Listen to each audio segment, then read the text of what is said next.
Empire City certainly has a lot of character.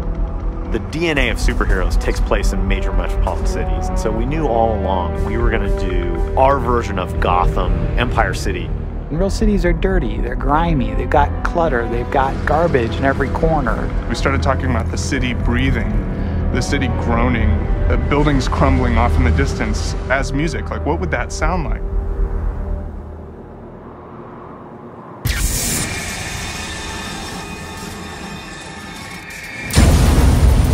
Since the blast, the place has become this sort of wonderland of destruction where a lot of masonry got thrown, higgly-piggly in the blast. Cars and buses smashed into the sides of buildings. It feels like this hurricane is torn through. It's bleeding. The city itself is broken. It's foul. We wanted the city to feel like there was despair around. So if you see people walking down the street, they don't look very happy because they aren't. And it really gives the city a feeling of life. The city's actually reactive to who you are in the world. If you choose to be a nice guy and win the love of the people, I know you can hail him. You'll actually see the city get cleaner and kind of repair itself a little bit. And that's pretty crazy. We wanted to make the thing have a character and sort of look back at you for what you did, to respond, and not just be this inert mass. The architecture is clearly influenced by two big things. The first was a desire to have it feel like a grounded, largely Western city. That's where superhero stories exist. At the same time, we looked at cities, international cities that had really great opportunities for climbing and jungle gymming across. It's kind of a mishmash, very intentionally, of things to try and show age of a city and like it's been lived in. Not only are they controlling the character, but they're controlling a character in a world where they can do anything they want to. They can literally wander the city aimlessly for hours if they choose, and the music needs to account for all of that.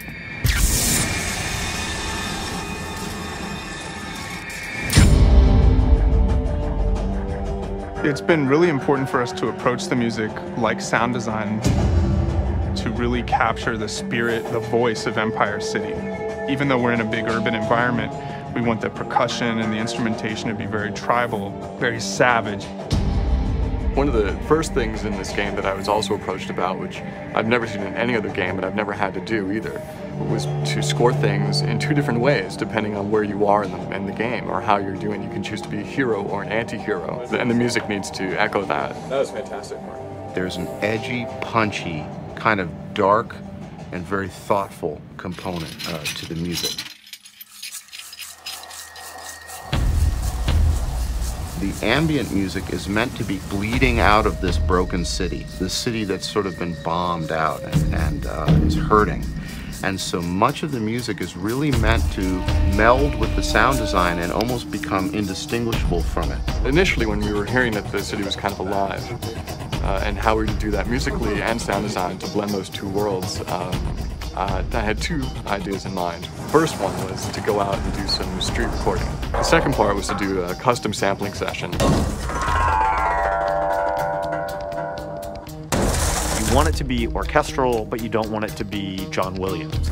You want it to have, a little bit more of an urban quality to it. We were sort of driven by kind of an industrial feel, a lot of percussion.